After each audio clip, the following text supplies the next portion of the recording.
Observatório Regional. Apoio Cultural O Mundo dos Pneus. O seu centro automotivo. Tudo o que você precisa em um só lugar.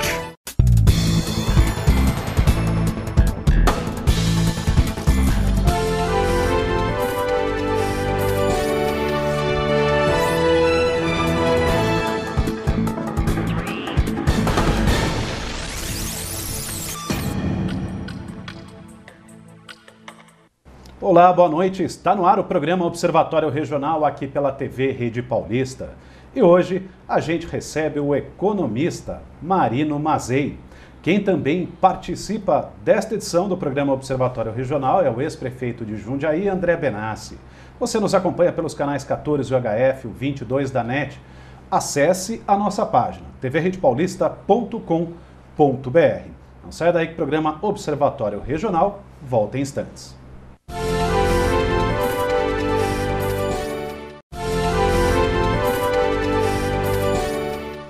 Boa noite, no ar o programa Observatório Regional pela TV Rede Paulista. E hoje a gente conversa com o economista Marino Mazei. Professor, boa noite, muito obrigado pela presença do senhor. Boa noite a todos. Eu que agradeço o convite e o fato de estar aqui presente. André, boa noite. Muito obrigado já com antecedência pela participação nesta edição do Observatório. Bom, professor, a última vez que o senhor foi entrevistado, aqui mesmo no Observatório Regional, foi no fim de 2011. E lá atrás, o mundo já havia enfrentado uma grande crise econômica que teve início em 2008. Sim. Foram desemprego na Europa, em países importantes, Portugal, na Espanha, enfim. E o Brasil, o reflexo não foi tão sentido. Foi, mas não foi tão sentido.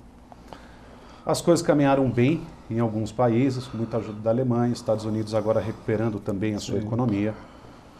E de lá para cá a impressão que passa, e a gente tem visto isso agora em 2015, a crise esfriou um pouco em alguns países e no Brasil parece que agora, pelo menos a presidente diz que a culpa econômica do Brasil desse atual momento é pela crise internacional. E professor? Não, veja bem, são situações diferentes, né? Eu acho que desde aquela época lá ficou bastante evidente que a nossa estratégia de combater aquela crise estava enganada, ela estava errada, né? A nossa estratégia foi incentivar o consumo, porque previa-se que com o aumento do consumo seria possível manter o nível de emprego, o nível de atividade econômica e assim por diante. E para se manter esse consumo, o governo eliminou uma série de receita de arrecadação de impostos, né?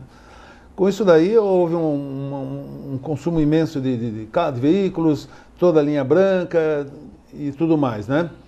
Mas não se preparou a atividade econômica, quer dizer, o setor produtivo para acompanhar esse consumo. Então o que aconteceu? O setor produtivo não acompanhou. Então hoje nós vemos que o governo não tem arrecadação e ele precisa manter todo esse subsídio, toda essa eliminação de receitas, receita que ele não tinha, para poder manter o consumo. Agora, com isso daí gerou déficit público, que nós temos aí um déficit imenso, né? E nós temos dificuldade em manter, quer dizer, o governo ele não consegue arrecadar o dinheiro para manter o nosso nível de consumo, a nossa qualidade de vida que ele procurou dar para as classes menos favorecidas. Ele manteve o tal do Bolsa da Família, através de subsídio, o Bolsa Família não é renda. Em contrapartida, os outros países incentivaram a atividade. Os outros países não deram incentivo ao trabalhador, e sim, eles deram incentivo à atividade produtiva para que ela crescesse, gerasse emprego, gerasse renda, e com isso as pessoas tivessem uma melhora na qualidade de vida. Pois é, professor, e por que isso foi diferente no Brasil e em outros países? E os especialistas e até as centrais sindicais reclamavam muito que nunca houve diálogo com o governo atual. Sim. Né? Quer dizer, então, os empresários não eram ouvidos, os trabalhadores não eram ouvidos, apesar da redução de impostos para aquisição de linha branca, de veículos, enfim.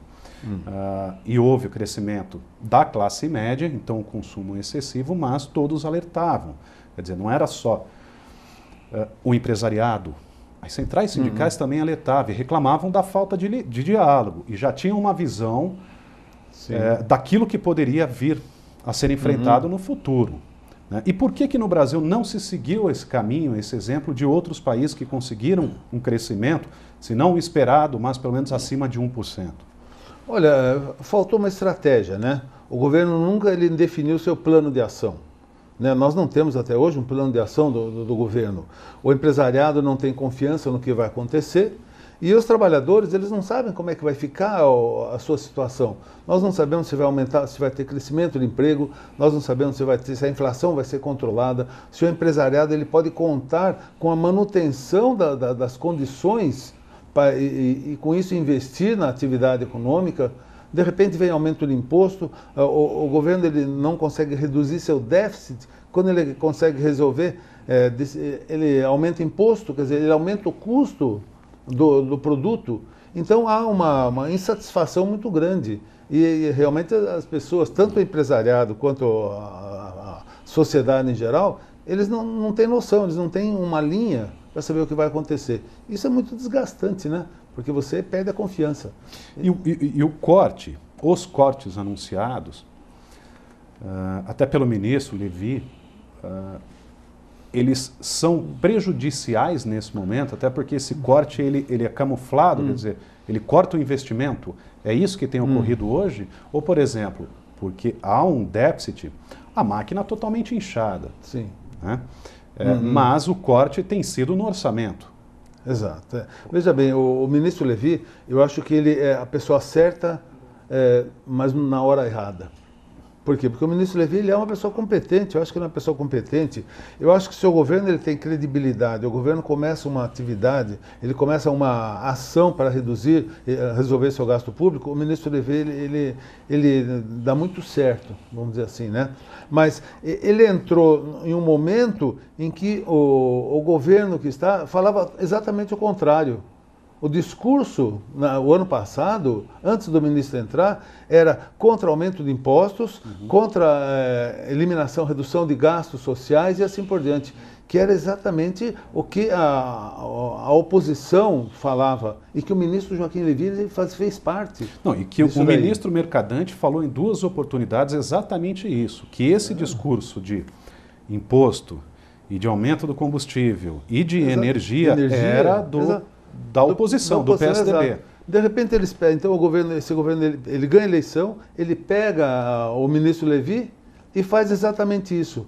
Quer dizer, então houve um bombardeio mesmo contra as medidas do ministro Levi, que seriam bem aceitas se fosse numa outra situação.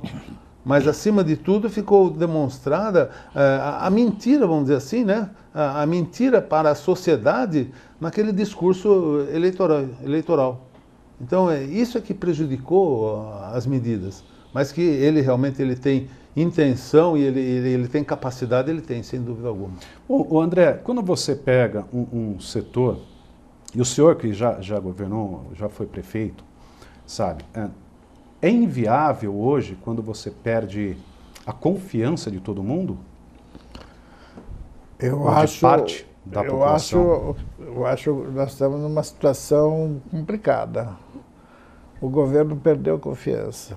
E vai ser difícil ficar 3 anos e meio, 4 agora, no governo, com um governo que não tem confiança.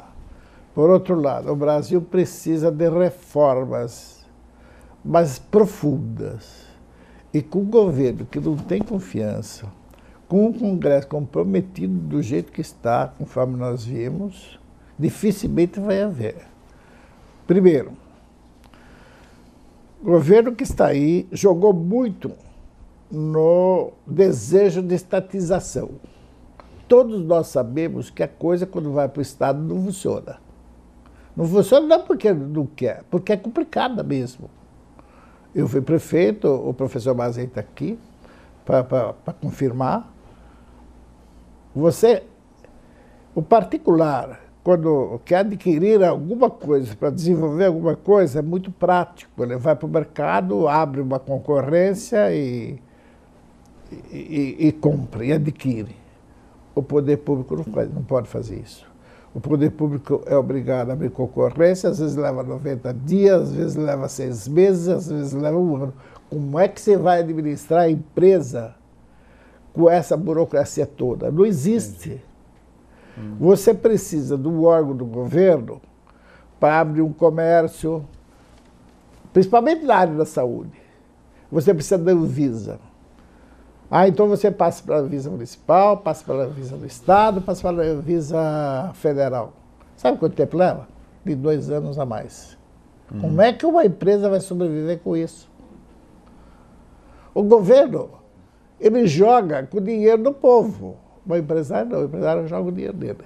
Então ele sabe quanto ele pode perder, quanto ele não pode perder. O governo não tem essa ideia de quanto ele pode perder. Então por isso que fica fazendo esse monte de besteira e prejudicando a vida toda de um país. Então, se não houver uma reforma profunda, a meu ver, nós vamos levar de 4 a 5 anos para poder pôr o Brasil nos trilhos. Se houver um pacto nacional, a meu ver, pegar o poder judiciário, que é um poder forte, e se desenvolvido todo no sistema de corrupção, e fazer um pacto com pessoas de bem, que tem pessoas de bem lá, extinguirem a vida pública dessas pessoas envolvidas, devolvendo o dinheiro para o Estado, implantando um novo sistema, novo modelo no Brasil, aí é possível que o Brasil em 6 meses comece a andar, senão vai ser difícil. E também cabe ressaltar o seguinte, que essa ingerência, essa interferência do Estado na economia, ela é impraticável hoje em dia, né? Quer dizer, você veja os exemplos onde o Estado ele é mais forte, veja o exemplo da Venezuela, por exemplo. Né? Venezuela e alguns outros países, mesmo na América Latina, onde o governo busca interferir na atividade privada, tá? Não é que a atividade privada ela deva ser a única, deva ser a prioridade, não. É que você tem que pensar na distribuição do resultado da atividade privada e não na definição sobre o que a atividade privada vai fazer. O governo aqui, cada vez mais, ele interfere no que tem que ser feito. Isso daí é extremamente prejudicial para a atividade econômica. Bom, o programa Observatório Regional faz uma rápida parada. Mas sai daí, a gente volta em instantes. Hoje a gente conversa com o economista Marino Mazei. Até já.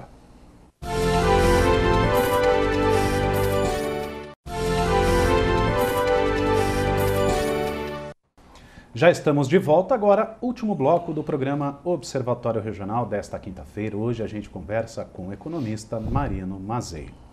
Professor, diante de tudo que ocorreu do início do ano até aqui, agora com a lista do Rodrigo, procurador da República, o envolvimento de políticos, enfim, senadores, então há uma tensão política também muito grande. Então o brasileiro ele convive hoje com o temor econômico de novos aumentos e também agora uma crise política, né?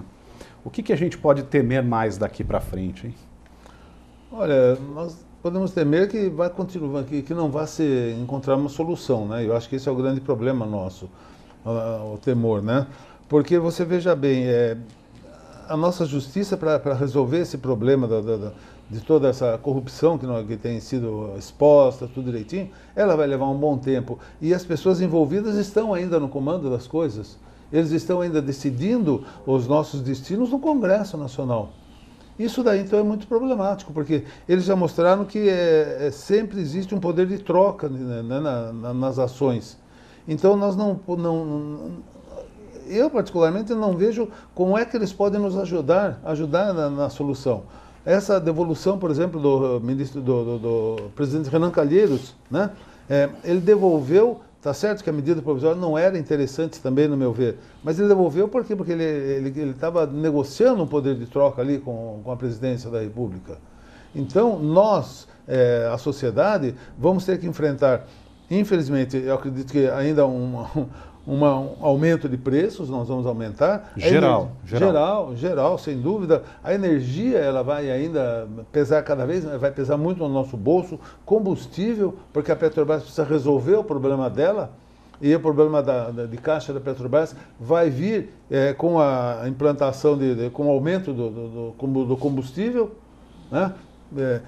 Então, o orçamento das famílias ele vai ficar comprometido cada vez mais. Veja bem, você aumentando o combustível, você aumenta desde o início da cadeia produtiva, porque o combustível ele vai em todas as fases, ele é utilizado em todas as fases. Então chega lá na frente, o repique é muito alto para nós. Além então da falta de água e de outras coisas, nós vamos enfrentar um ano extremamente difícil. A tendência é o nosso nível de emprego cair, porque o empresariado não está confiante no que vem por aí. As nossas exportações, apesar do dólar alto, que favorece as exportações, nós estamos com uma pouca credibilidade no exterior. Então, muito dinheiro está saindo, o dólar está aumentando. Então, é difícil, é uma situação difícil. Até agora, nós não vemos a solução pelas medidas que está se tomando e o governo não reconhece isso. Isso é muito problemático. O governo não reconhece a crise. Quando eles falam na crise, eles falam, primeiro que a crise não é tão grande, como foi falado no domingo, a crise não é tão grande como se fala. Né? E depois que a crise vem do exterior para nós, então eu acredito que eles estão achando, considerando que no exterior, os países do exterior é que vão resolver o problema nosso. Quando nós temos problemas internos, nós temos que definir prioridades, nós temos que definir o que o governo vai fazer, o governo precisa dizer o que ele vai fazer. Não é cortando FIES, cortando investimentos. O governo não cortou despesa até agora, ele cortou investimento que ele iria fazer. E isso é problemático. Essa é a nossa situação. Tá? Não é que nós, economistas, somos pessimistas. Eu acredito que, acima de tudo, a gente é realista. Nós somos realistas pela visão que a gente tem do global das coisas. Essa crise já estava anunciada há muito tempo. Só quem não aceitava isso era o governo. Bom, e na visão, professor, do empresariado, da indústria, é recuo também. É parar o investimento. Sem dúvida. Porque, veja bem, investimento, você investe quando você acredita que você vai ter uma demanda maior, um consumo maior e um resultado, um retorno maior. Se o empresariado não confia na situação que está, nas condições que se dá hoje para eles trabalharem, ele não vai investir. Né? É como o investidor estrangeiro que vem aqui e quer investir aqui. Ele não acredita que as condições de investimento aqui sejam mantidas. Porque o governo está tão assim, afoito nas decisões, está tomando decisões assim, sem um planejamento, que amanhã pode ser que a remessa de lucros de 22% passe para 40%. Né? Então, por que ele vai investir aqui? É falta de credibilidade. Então, o nosso empresariado, tanto o nosso quanto o investidor estrangeiro, eles estão sem confiança. Nós podemos perder o investment grade, e isso quer dizer que nós vamos ter que pagar mais juros para rolar a nossa dívida externa. É problemático, sem dúvida. Tem um fato aí. Para que haja produção, é preciso investir. E qual é o empresário que vai investir fazendo produção e a produção ficando parada? Porque ninguém vai comprar. É empresa mandando embora gente. Desemprego em massa. Então você vai ficar também numa situação difícil. Muito difícil. Bom, quando o senhor disse, professor, com relação a novos aumentos, o senhor citou energia, combustível. A situação hoje que já é muito difícil para as famílias, principalmente a grande maioria que é a classe C hoje no país, né? Já está sentindo realmente no bolso a dificuldade de não ter dinheiro no fim do mês, de ter que optar aquilo que vai comer e se planejar e fazer os cortes necessários dentro de casa. Essa situação também será mais complicada para a população daqui para frente. Quando o senhor falou em novos aumentos, o senhor quis dizer também preço de alimentação em geral. Sim, preço da alimentação em geral, sim. Veja bem, essa reação dos caminhoneiros, por exemplo, foi por quê? Porque eles não conseguiam transportar veículo, porque o aumento do diesel foi muito alto. Eles não conseguiam pagar o diesel. Por isso, eles não transportam alimentos. O alimento daí não chega nas fontes de distribuição. Então, a oferta cai, a demanda é a mesma, aumenta o preço. E quando aumenta o preço, as camadas menos interessantes né, as camadas menos favorecidas, elas vão sofrer mais. Quer dizer, a alimentação vai começar a assumir uma posição no orçamento familiar cada vez maior. Tem uma hora que não dá, porque a nossa renda não sobe. Não adianta se dizer que o salário mínimo aumentou 7,5%, porque só aumentou para quem ganha um salário mínimo. As outras referências são todas numa faixa menor. O imposto de renda agora aumentou, porque o governo só vai reajustar em 4,5%, então 2,5% vai para o Estado, para o governo também, como receita, né? Então o orçamento fica mais pesado, fica mais curto, né? E a tendência, então, é você ter menos recurso financeiro para sustentar a sua qualidade de vida. Porque a tendência do ser humano é: eu trabalho para me alimentar, né? Primeiro, depois para se vestir, se sobrar dinheiro para lazer, enfim. E dentro disso tudo você tem a educação, você tem o plano de saúde, quer dizer... Transporte, ou seja, você tem atributos injustificáveis no país, até pelo retorno que o cidadão tem, que talvez seja o pior do mundo, em termos daquilo que você paga, né? Óbvio que tem países que a saúde é muito pior, que a educação é muito pior, mas enfim, estou falando em cima daquilo que você paga de imposto.